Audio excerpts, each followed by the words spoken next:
जो तन मन धन से लेता है हमेशा भाग बढ़ चढ़कर किया है विघ्न बाधाओं का जिसने सामना डटकर। और यूं तो ग्रेटर नोएडा में कवि हैं सैकड़ों, लेकिन नहीं साहित्य को अर्पित कोई संकल्प से बढ़कर। एक बार आगे से पीछे तक दोनों हाथ उठाकर संकल्प शर्मा आपके अपने संकल्प के लिए तालियां बजाएं, वो अपना जो मन में हो वो काव्य पाठ करें। थैंक यू, शुक्रिया कुलदीप मेरे छोटे भाई। स्वागत भैया। मैं सभी कविवरों को प्रणाम करता हूं और जितने भी उपस्थित श्रोता हैं उनको भी मेरी तरफ से प्यार भरा नमस्कार। बहुत बढ़िया भैया। देखिए बात यह है कि हाँ, मैं पोइट्री, कविताएं और शायरी करता था, एक जमाना हुआ, लेकिन कोई खास रीजन नहीं है, बट वो काम के सिलसिले में ये सब छूटती गई। फिर हम इस संस्था से जुड़े, यहाँ पर शिफ्ट हुए और हमारी जो प्यारी सी एक छोटी सी समिति है उसके माध्यम से एक मौका मिला हमें कि हम इस सोसाइटी के प्रांगण में कवि सम्मेलन करें। मेरा ही नहीं, हमारी समिति के बहुत सारे लोगों का एक सपना था कि हम एक सांस्कृतिक काव्य संध्या आप सभी के बीच में लेकर आए।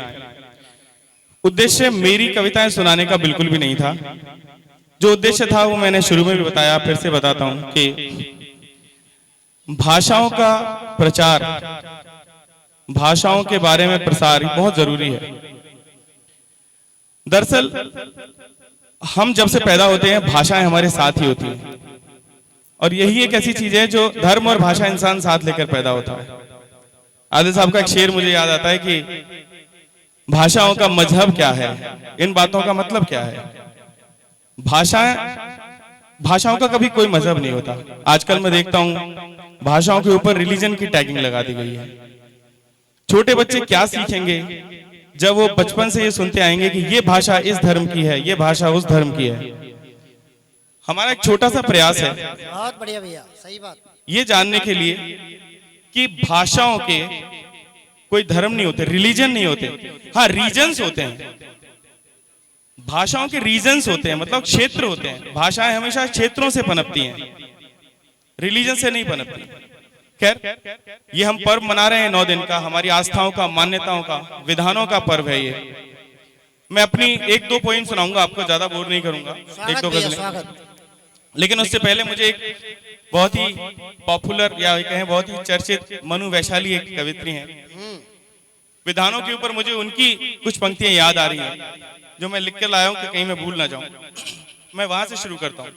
स्वागत भैया, स्वागत। एक बार मन बना दीजिएगा, तालियां आगे से पीछे तक एक बार बजा के थोड़ा मन शुरू कर दो। थैंक यू, शुक्रिया। देखिए, विधान का सिंपल अर्थ यह है कि जहां हमारे प्रयास खत्म हो जाते हैं वहां विधान शुरू होता है। हम अभी भी एक विधान के सामने ही नतमस्तक हुए बैठे हैं।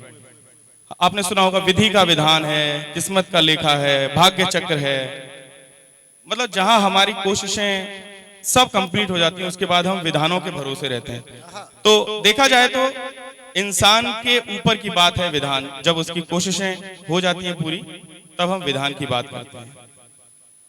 इसी के लिए 4 लाइन है कि चूम दर मंदिर शिवालय, नद नदी सिक्के उछाले, पाठ जप तप कर के हारे, कर लिए उपवास सारे, मन्नतों के बांध धागे, काश कोई पुण्य जागे, मन्नतों के बांध धागे, काश कोई पुण्य जागे, के सुनी जाए कहीं तो अनसुनी सब याचनाएं, हो विधानों को बधाई है हमें शुभकामनाएं, हो विधानों को बधाई है हमें शुभकामनाएं।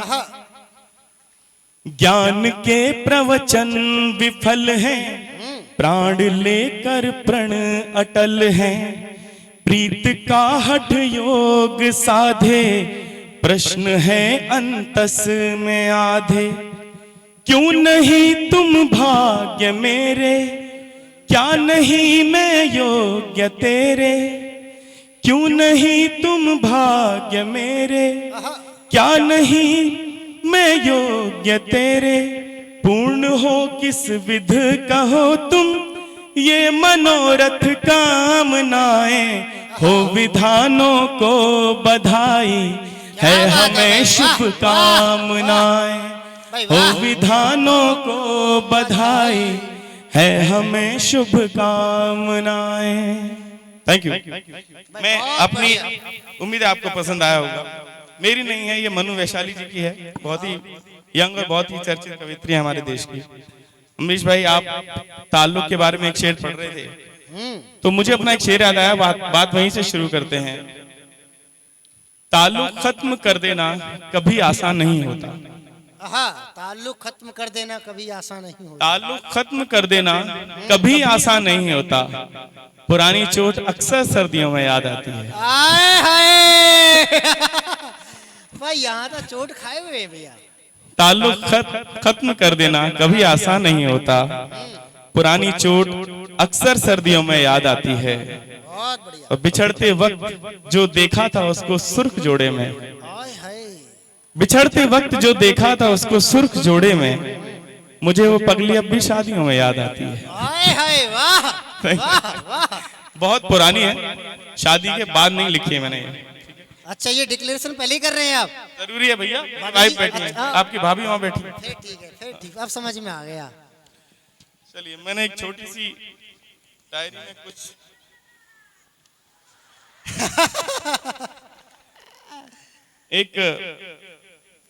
एक छोटी सी देसी गजल मैंने अपने गांव के ऊपर लिखी थी, हिंदी गजल, वो पेश कर रहा हूं आपकी समातों के हवाले। स्वागत भैया, स्वागत।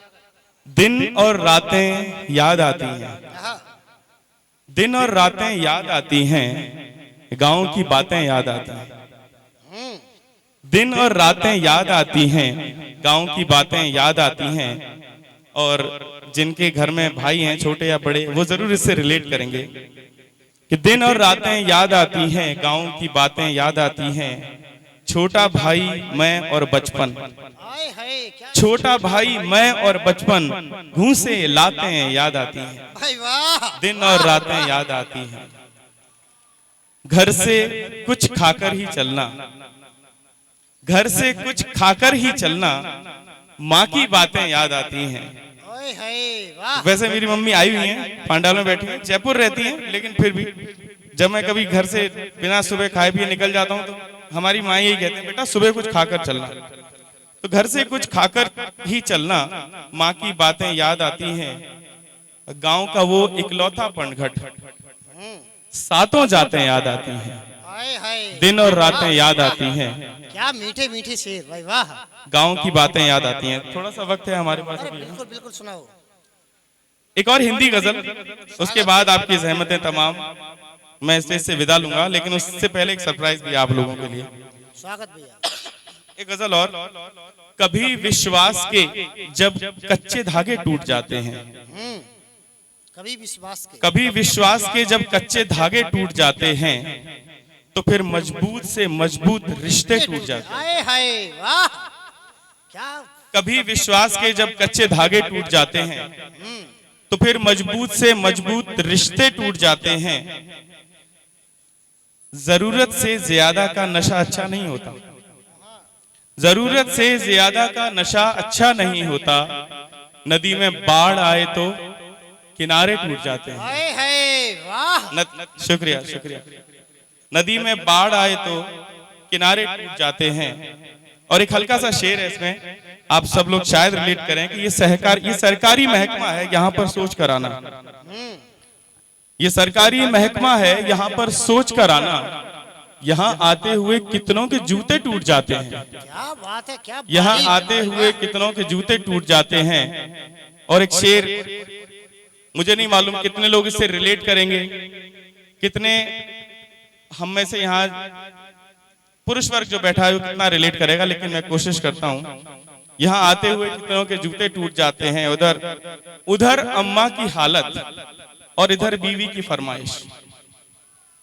क्या बात है भाई। उधर अम्मा की हालत और इधर बीवी की फरमाइश, करें कितनी भी कोशिश फिर भी बेटे टूट जाते हैं। हाय हाय, क्या सच्चा शेर भाई, वाह भाई। एक Thank बार you. दोबारा ये वाला शेर दोबारा भाई। उधर अम्मा की हालत और इधर बीवी की फरमाइश, उधर अम्मा की हालत और इधर बीवी की फरमाइश, करें कितनी भी कोशिश फिर भी बेटे टूट जाते हैं। बहुत बढ़िया भाई, बहुत बढ़िया। मेरे ख्याल से मैं इससे ज्यादा वक्त नहीं लूंगा। जैसे हाँ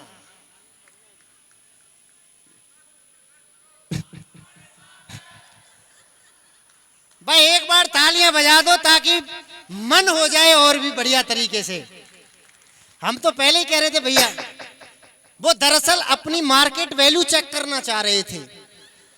आपने बता दिया कि मार्केट वैल्यू ठीक ठाक है, तो एक और भाई साहब बढ़िया सी रचना हो जाए। बढ़िया बढ़िया तो मुझे पता नहीं, नहीं, लेकिन सारी ही रचनाएं आपकी बढ़िया होती हैं। जो बंदा पत्नी के सामने खड़ा होके पढ़ दे उससे बढ़िया है क्या? एक बार तालियां अच्छे तरीके से बजा के बता दीजिए। स्वागत भैया। जैसा कि माहौल है, मैं एक और अपनी गजल के 2 शेर सुना देता हूँ आपको। आज अम्मा की आंख पूर्णम है, आज अम्मा की आंख पूर्णम है, आंसुओं से तरबतर। आंख गीली भीगी। आज अम्मा की आंख पूर्णम है, आज खाने में जायका कम है। हाय हाय, क्या बात है यार, क्या इतने मधुर। आज अम्मा की आंख पूर्णम है, आहा, आज खाने में जायका कम है। आप क्या तोड़ेंगे मेरी हिम्मत, आप क्या तोड़ेंगे मेरी हिम्मत। आप क्या तोड़ेंगे मेरी हिम्मत। हाय हाय, आपके हौसलों में ये दम है, हाय वाह भाई वाह, आप क्या तोड़ेंगे मेरी क्या हिम्मत। बात है, वाह। आपके हौसलों में ये दम है, और दिल ने एक बार जिसे चाहा था, हाँ, दिल ने एक बार जिसे चाहा था, दिल तो अब तक उसी पे कायम है, हाय हाय। दिल तो अब तक उसी पे कायम है। Thank you so much.